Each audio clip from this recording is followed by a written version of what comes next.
আসসালামু আলাইকুম সকলকে। তো এ পর্যায়ে আমরা হরমোনজনিত কয়েকটা অস্বাভাবিকতা সম্পর্কে পড়ব।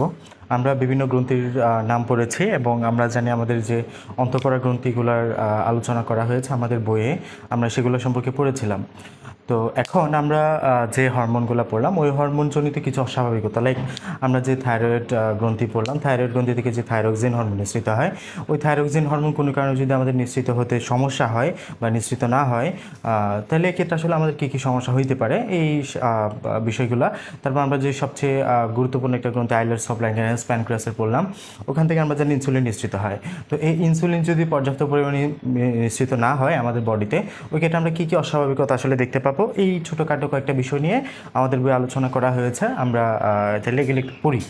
তো আমরা যে অধ্যায়টা আমরা যে অস্বাভাবিকতা শুরুতেই পড়বো সেটা হচ্ছে থাইরয়েড গ্রন্থির জন্য, ঠিক আছে? তো থাইরয়েড গ্রন্থি থেকে আমরা জানি থাইরক্সিন নামক হরমোন নিঃসৃত হয়। থাইরয়েড গ্রন্থি থেকে যে হরমোন নিঃসৃত হয় তার নাম হচ্ছে থাইরক্সিন, এবং থাইরক্সিন হরমোনটা মূলত আমাদের বডিতে হচ্ছে T3 হরমোন থাকতে পারে, T4 হরমোন থাকে। T3 হচ্ছে ট্রাইআয়োডোথাইরোনিন, ঠিক আছে? এবং T4 সেমভাবে আমাদের থাইরক্সিন হরমোন বা থাইরয়েড গ্রন্থি থেকে নিঃসৃত হরমোন, যদি আসলে এগুলো এত বিস্তারিত তোমাদের নাই। তো তারপরে যেহেতু আসলে সমস্যাগুলো দেওয়া হয়েছে বলাটা উচিত মনে করছি আমি, হ্যাঁ। তো থাইরয়েড গ্রন্থি থেকে আমরা T3 T4 এই দুটো হরমোন পাই, এবং এই T3 এবং T4 আমাদের কিন্তু আমরা এগুলো বডিতে অ্যান্ড্রোজেনাস না, মানে হচ্ছে আমাদের বডি এগুলা আমাদের যে এগুলো তৈরি করে, আমাদের বডি নিজে তৈরি করে, এটা অ্যান্ড্রোজেনাসই প্রডিউস হয়। এখন এই T3 এবং T4 ফরমেশন হতে যে র মেটেরিয়ালগুলো দরকার হয়, এই যে T3 এবং T4 তৈরি হতে যে র মেটেরিয়ালগুলা দরকার হয়, যে কাঁচা মালগুলো দরকার হয়, সেগুলো হচ্ছে মূলত আমাদের আয়োডিন। একটা হচ্ছে তার আয়োডিন বা আয়োডাইড, ঠিক আছে? তো এই আয়োডিনটা আমাদের দরকার হয় T3 এবং T4গুলো তৈরি হতে।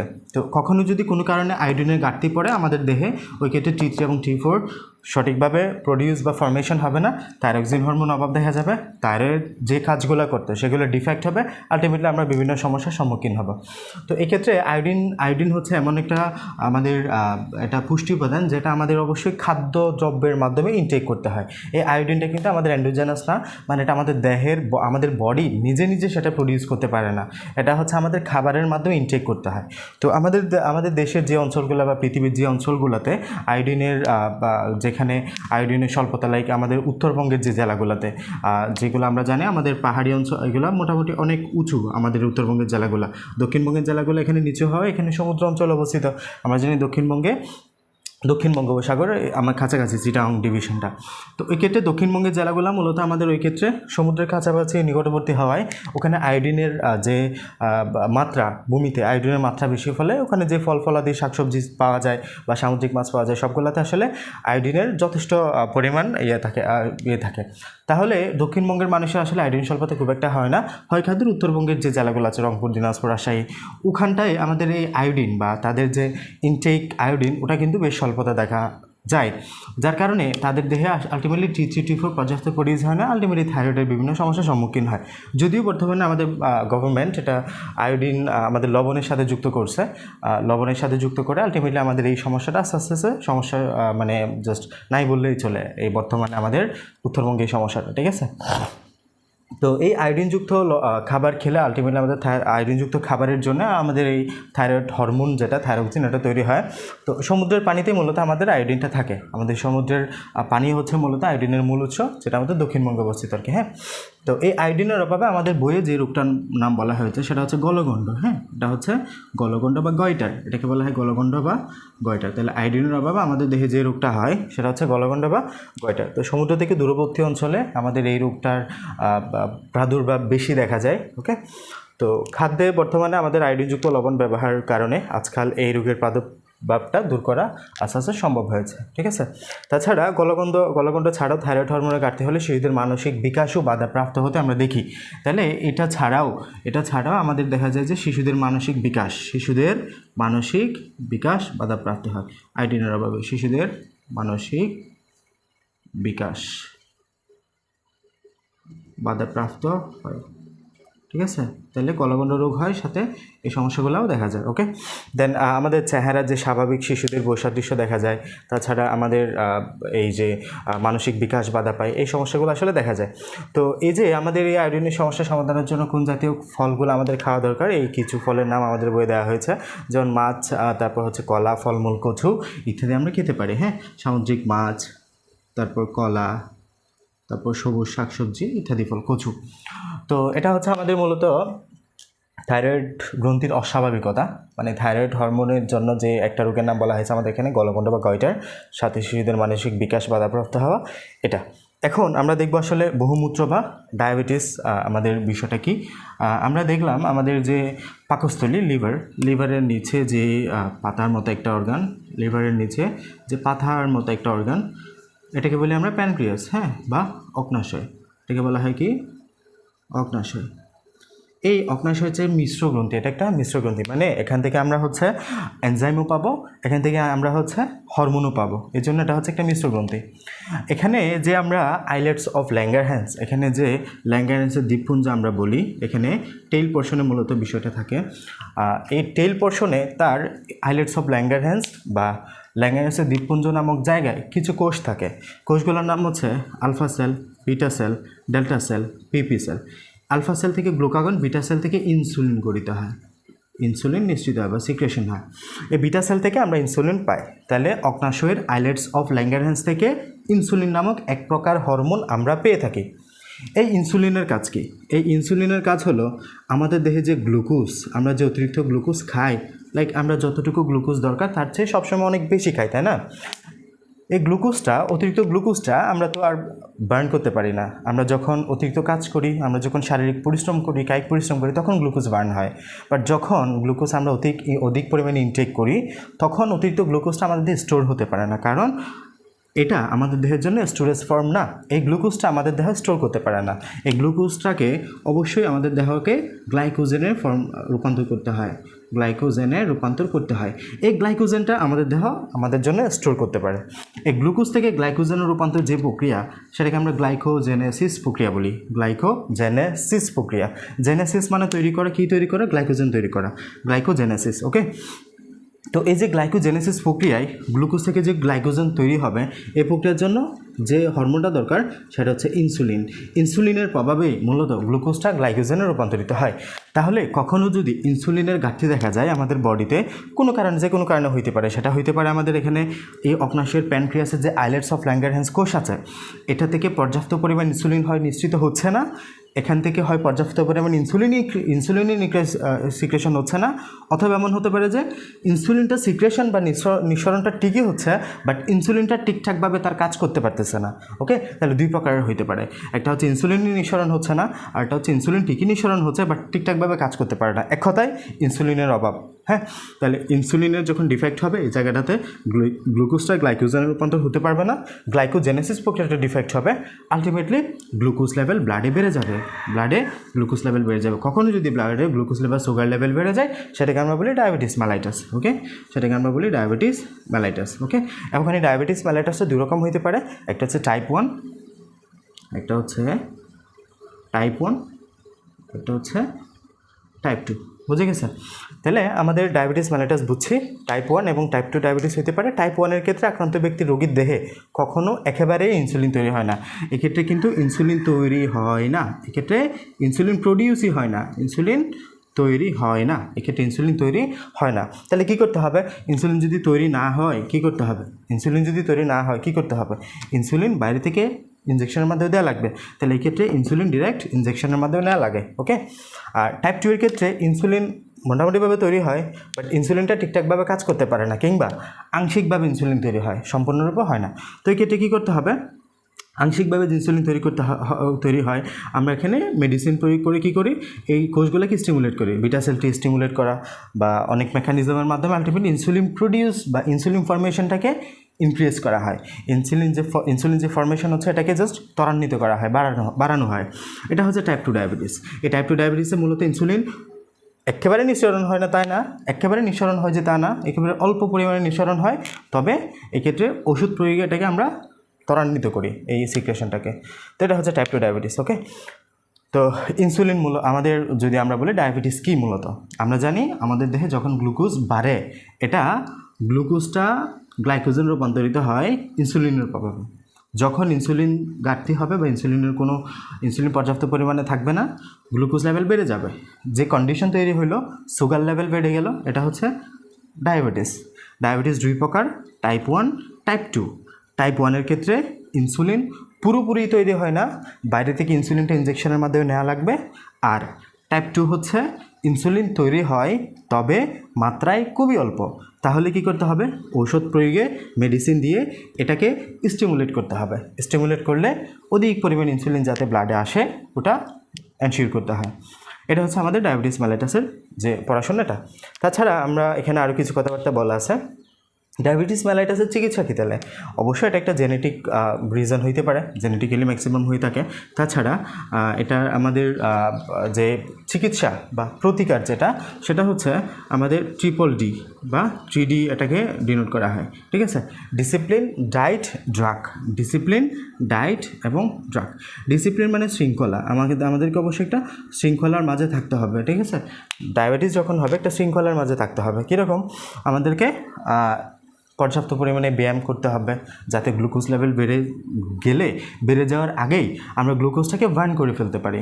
গ্লুকোজ লেভেল যখন বেড়ে যাওয়ার আগে গ্লুকোজটাকে যখন আমরা কাজে লাগিয়ে ফেলবো ব্লাডে গ্লুকোজ লেভেল বেড়ে যাওয়া মানে হলো আমাদের ডায়াবেটিস হয়ে যাওয়া। তো এই ব্লাড থেকে আমাদের গ্লুকোজ লেভেলটাকে যদি সেলে পৌঁছাইতে পারি কোনো কারণে, সেলে যদি কোনোভাবে পৌঁছাইতে পারি, সেলে পৌঁছানোর পদ্ধতি কি? সেলে এটাকে ইউজ করা। সেল এটিপি তৈরি করবে, শক্তি তৈরি করবে। এখানে এটিপি বা শক্তি কখন দরকার হয়? যখন আমরা পরিশ্রম করব। তাই আমরা যখন পরিশ্রম করব গ্লুকোজটা ব্লাড থেকে সেল বা কোষে চলে যাবে। কোষে চলে গেলে আলটিমেটলি আমরা গ্লুকোজ লেভেল বাড়ছে না, আমরা স্বাভাবিক থাকি। এটা হচ্ছে ডায়েট বা এটা হচ্ছে আমাদের ডিসিপ্লিন। এরপর আসো ডায়েট। আমাদেরকে অবশ্যই সুষম খাদ্য পরিহার করতে হবে বা ডায়েটে মেনটেন করতে হবে, পরিমিত খাদ্য আমরা যেটাকে বলি। তো এক্ষেত্রে আমাদের দেহে গ্লুকোজ বেড়ে যাওয়াই হচ্ছে ডায়াবেটিস। আমরা যদি এমন করি যে আমাদের দেহ গ্লুকোজ বাড়তে মানে আমরা গ্লুকোজটা গ্লাইকোজেন রূপান্তর হতে পারছে না বেঁধে গ্লুকোজ তো বেড়ে যাচ্ছে। আমরা যদি অতিরিক্ত গ্লুকোজ ইনটেক নাই করি তাইলেই তো হচ্ছে, আমরা অতিরিক্ত গ্লুকোজ খাইলামই না, তাহলে গ্লুকোজ লেভেল বাড়ার কোনো পসিবিলিটিই থাকে না, তাই না? কী করতে হবে? কম খেতে হবে, পরিমিত খাবার খেতে হবে, মানে ভাত বা শর্করা জাতীয় খাদ্য আমরা যেটাকে বলি ওগুলো কম পরিমাণে ইনটেক করতে হবে বা পরিমিত ইনটেক করতে হবে। ওকে, দেন আসো ড্রাগ মানে হচ্ছে মেডিসিন বা ওষুধ যেটাকে আমরা বলি। পর্যাপ্ত পরিমাণে ডাক্তারের পরামর্শ অনুযায়ী মেডিসিন ইনটেক করতে হবে। এটা হচ্ছে আমাদের যে দুটো সমস্যার বিষয় আমাদের এখানে উল্লেখ করা হয়েছে। ফার্স্ট ওয়ান থাইরয়েডের সমস্যা, সেকেন্ড ওয়ান বহুমূত্র বা ডায়াবেটিস। ওকে, এখন আমরা হচ্ছে আমাদের মানব শরীরের জন্য বিভিন্ন গুরুত্বপূর্ণ হরমোন নিয়ে পড়বো। আমরা মূলত হরমোনের গ্রন্থি নিয়ে পড়েছি। ওই গ্রন্থি থেকে নিশ্চিত হরমোনের কোনো যদি ডিফেক্ট হয় তাহলে কী কী সমস্যা হবে এটা আমরা আলোচনা করেছি অলরেডি। তো এখন আমরা হচ্ছে বিভিন্ন হরমোনের নাম এবং এদের কাজ, কয়েকটা হরমোন আমাদের বইয়ে আলোচনা করা হয়েছে, এদের কাজ ইত্যাদি সম্পর্কে আমরা পড়বো ইনশাল্লাহ। ওকে, তো আমরা শুরুতে যে হরমোনটা পড়বো সেটা হচ্ছে আবার ইনসুলিন, ঠিক আছে? তো ইনসুলিনের কাজ এবং এটা যদি পর্যাপ্ত সিক্রেশন না হয় অলরেডি আমরা জেনেছি। তাহলে ইনসুলিন কোথায় সিক্রেশন হয়? ইনসুলিন হচ্ছে অগ্নাশয়ের বা প্যানক্রিয়াসের যে আইলেটস অফ ল্যাঙ্গারহ্যান্স আছে ওই আইলেটস অফ ল্যাঙ্গারহ্যান্স থেকে এটা নিঃসৃত হয়। ওকে, তাহলে গেল ইনসুলিন। এখন এই ইনসুলিনের কাজ কি? ইনসুলিনের কাজ হচ্ছে দেখে কার্বোহাইড্রেট বা শর্করার পরিমাণ নিয়ন্ত্রণ করা। তাহলে এটা হচ্ছে আমাদের শর্করার পরিমাণ নিয়ন্ত্রণ করে, শর্করার পরিমাণ নিয়ন্ত্রণ করা। ওকে, তাহলে আমরা ইনসুলিনের ক্ষেত্রে দেখলাম আইলেটস অফ ল্যাঙ্গারহ্যান্স থেকে এটা নিশ্চিত হবে, আইলেটস অফ ল্যাঙ্গারহ্যান্স থেকে এটা নিশ্চিত হবে। সাথে কাজ হলো শর্করার পরিমাণ নিয়ন্ত্রণ করা, কার্বোহাইড্রেটের পরিমাণটা নিয়ন্ত্রণ করা, ঠিক আছে? এরপর আমরা থাইরক্সিন হরমোন সম্পর্কে জানবো। থাইরক্সিন হরমোন কোত্থেকে নিঃসৃত হয়? নামের মাঝে বোঝা যাচ্ছে এটা হচ্ছে থাইরয়েড গ্রন্থি থেকে নিঃসৃত হবে। এটার কাজ কি? এটা হচ্ছে দেহের বিপাক, নিয়ন্ত্রণ করে, মেটাবলিজমে সাহায্য করে আর কি, এবং তাছাড়া শক্তি উৎপাদনেও এটা সাহায্য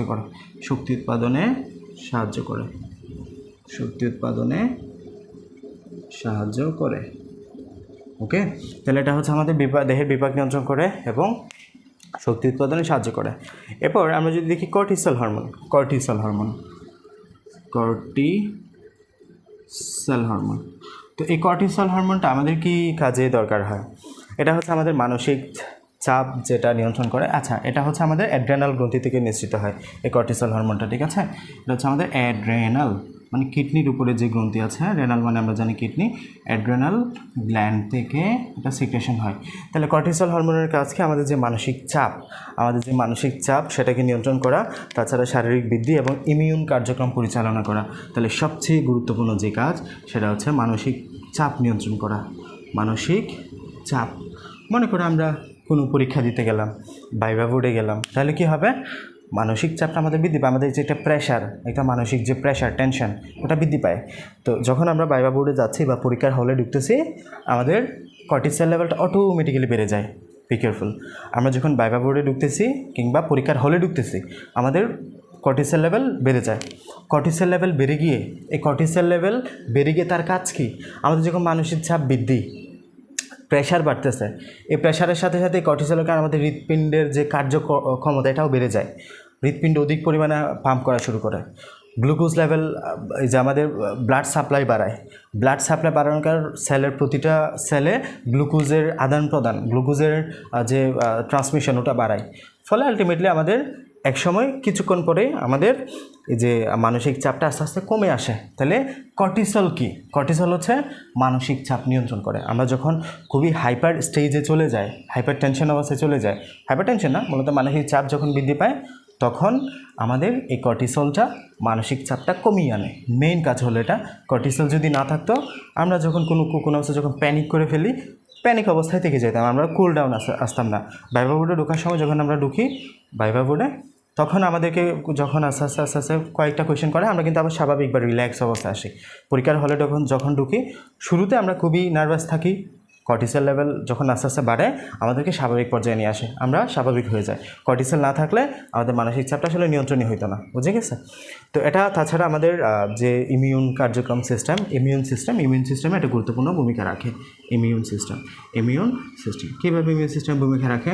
আমরা যে খাবার খাই, আমরা যে এই পরিবেশ আছে, আমাদের আশেপাশে হাজারো কোটি ব্যাকটেরিয়া আছে, তো এগুলো আমাদেরকে অ্যাটাক করতেছে না কেন? কারণ আমাদের দেহের ইমিউন সিস্টেম তাদের বিরুদ্ধে ফাইট করতেছে, তাই না? ফাইট করতেছে মানে কি? আমাদের যে first line defence, second line defence, third line defence আছে, এগুলো প্রতিনিয়ত আমাদেরকে রক্ষা করতেছে এই জীবাণুর বিরুদ্ধে, ঠিক আছে? তাহলে তারা ইমিউন সিস্টেম বিল্ড আপ করতে সাহায্য করে। ওকে, এরপরে আমরা যেটা পড়বো সেটা হচ্ছে অ্যাড্রেনালিন হরমোন। অ্যাড্রেনালিন হরমোনটা অ্যাড্রেনাল গ্ল্যান্ড থেকে এটা নিঃসৃত হয়। এটা হচ্ছে অ্যাড্রেনাল গ্রন্থির দ্বারা উৎপন্ন হয়। আমরা জানি কিডনির উপরে যে গ্ল্যান্ড, সেটা হচ্ছে অ্যাড্রেনালিন গ্ল্যান্ড। অ্যাড্রেনাল গ্ল্যান্ড আমাদের এই হরমোনটা উৎপন্ন হয় কিডনির উপরে যে অ্যাড্রেনাল গ্ল্যান্ড আছে ওখান থেকে। এটার কাজ কি? কঠিন মানসিক এবং শারীরিক চাপের জন্য আমাদেরকে প্রস্তুত করে। আবার আগের কথা, মানসিক চাপ বা শারীরিক এবং মানসিক চাপ নিয়ন্ত্রণ করে। শারীরিক ও মানসিক চাপ নিয়ন্ত্রণ করে। তাহলে এটাও কিন্তু খুবই গুরুত্বপূর্ণ। এটাকে লাইফ সেভিং হরমোনও বলা হয় অ্যাড্রেনালিনকে, ঠিক আছে? Adrenal hormone life saving hormone, একটা শারীরিক এবং মানসিক চাপ নিয়ন্ত্রণ করে এটা। এরপর আসো টেস্টোস্টেরন।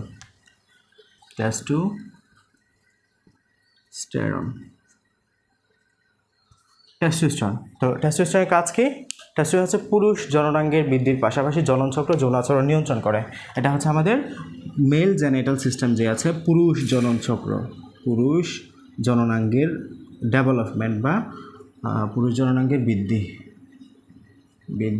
এবং জনন চক্র, তারপর আমাদের যে যৌনাচরণ নিয়ন্ত্রণ করা, তাছাড়া শুক্রাশয়ে আমাদের যে শুক্রাণু উৎপন্ন করা,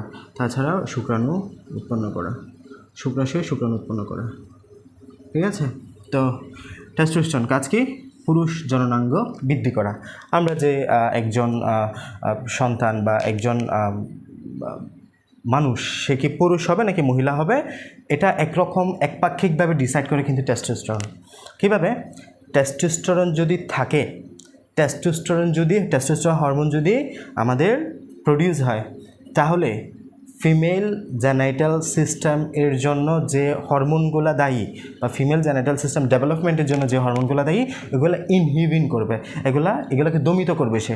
মানে টেস্টোস্টেরন হচ্ছে একমাত্র পুরুষ বৈশিষ্ট্যকে সে স্টিমুলেট করবে। পুরুষের যে বৈশিষ্ট্যগুলো সম্ভব এগুলো সে স্টিমুলেট করে, এবং মহিলাদের যে বৈশিষ্ট্য এগুলোকে সে দমিত করে বা ইনহিবিট করে। এখন যদি কারো টেস্টোস্টেরন না থাকে, তাহলে স্বাভাবিকভাবেই তার আমাদের ফিমেল জেনারেটাল সিস্টেম ডেভেলপমেন্টের জন্য যে হরমোনগুলো দায়ী লাইক ইস্ট্রোজেন, প্রোজেস্টেরন, এগুলা আমাদের তার কাজ স্বাভাবিকভাবে করতে পারবে। স্বাভাবিকভাবে করার কারণে একজন মানুষ তখন মেয়ে হয়ে জন্মাবে। তো এই যে একজন মানুষ পুরুষ নাকি মেয়ে হবে সেটা অনেকাংশে একপাক্ষিকভাবে ডিপেন্ড করে টেস্টোস্টেরনের জন্য, কারণ টেস্টোস্টেরনটা শুধুমাত্র পুরুষের থাকে, মহিলার থাকে না। আর আমাদের যে ইস্ট্রোজেন, প্রোজেস্টেরন অনেক ক্ষেত্রে পুরুষের পাওয়া যায়, তবে তারা হচ্ছে ইনহিবিন অবস্থায় থাকে, মানে তারা দমিত অবস্থায় থাকে, তারা তাদের কাজটা করতে পারে না, করতে বাধা দেয় টেস্টোস্টেরন। তাহলে টেস্টোস্টেরন পুরুষ যৌনাঙ্গ বৃদ্ধি, জননচক্রে শুক্রাণু উৎপন্ন বা আমাদের যে টেস্টিস বা শুক্রাশয় থেকে শুক্রাণু উৎপন্ন করতে সাহায্য করে টেস্টোস্টেরন, ঠিক আছে। এরপর আমরা পড়বো এস্ট্রোজেন নিয়ে, ইস্ট্রোজেন বা এস্ট্রোজেন। তাহলে এটা যেমন আমাদের পুরুষের হরমোন, সেমভাবে আমাদের যে মেয়েদের জননাঙ্গের বৃদ্ধির পাশাপাশি জননচক্র এবং যৌনাচরণ নিয়ন্ত্রণ করে, মেয়েদের ডিম্বাশয় এটা উৎপন্ন হয়। তাহলে ওভারির যে ডেভেলপমেন্ট, তাছাড়া আমাদের ফিমেল জেনারেটাল সিস্টেম বা আমি লিখে দিই ফিমেল জেনারেটাল সিস্টেমের ডেভেলপমেন্ট,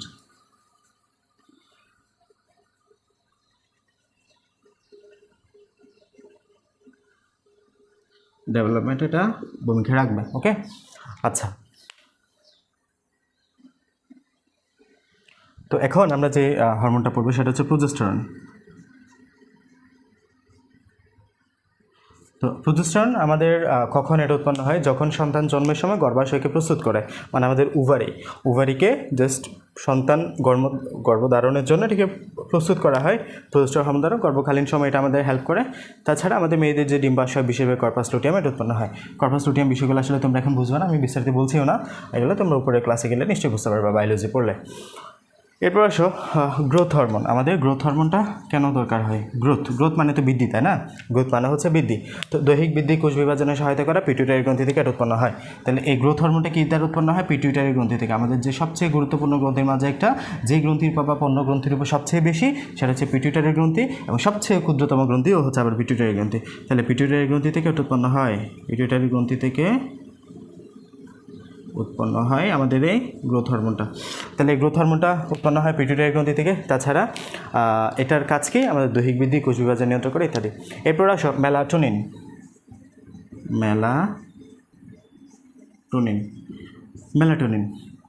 এই মেলাটোনিন হচ্ছে আমাদের ঘুম জাগরণ চক্র নিয়ন্ত্রণ করে বা দিন রাত্রির অনুভূত করে এটা। তাহলে এটা হচ্ছে দিন বা ঘুম জাগরণ চক্র বলে ফেলি একসাথে, ঘুম জাগরণ চক্র নিয়ন্ত্রণ করে। লাইক আমাদের যে আমরা দিনের বেলা ঘুমাই বা আমাদের রাতের বেলা আমাদের ঘুম পাই, দিনের বেলা আমরা আবার সহজে ঘুমাইতে পারি না বা রাতের ঘুমের মতো ঘুম হয় না। এই যে একটা রিদম, একটা সার্কাডিয়ান রিদমের মতো যেটা আমাদের বডি মেনটেন করছে, এটা হচ্ছে আসলে মেলাটোনিন। মানে আমাদের যে বডি ক্লক, আমাদের যে দৈহিক ঘড়ি, এটা নিয়ন্ত্রণ করা আলটিমেটলি মেলাটোনিনের মাধ্যমে, ঠিক আছে। এবং বলে রাখি, আমরা যখন আলোতে থাকি, মানে আমরা যখন আলোতে যখন আমরা থাকি, তখন এই মেলাটোনিনটা স্টিমুলেশন পাই। মানে আমরা যখন অধিক আলোতে থাকি, মেলাটোনিনটা স্টিমুলেশন পাই, তখন আমাদের ঘুম আসাটাকে সে প্রতিরোধ করে। তো এই আর কি, মেলাটোনিনটা আমাদের ঘুম জাগরণ চক্র নিয়ন্ত্রণ করে। এরপরে এটা পিনিয়াল বডি দ্বারা উৎপন্ন হয়, এটা পিনিয়াল গ্ল্যান্ড থেকে এটা নিঃসৃত হয়, পিনিয়াল বডি থেকে এটা উৎপন্ন হয়। এরপরে যে হরমোনের কথা বলা হয়েছে সেটা হচ্ছে অক্সিটোসিন।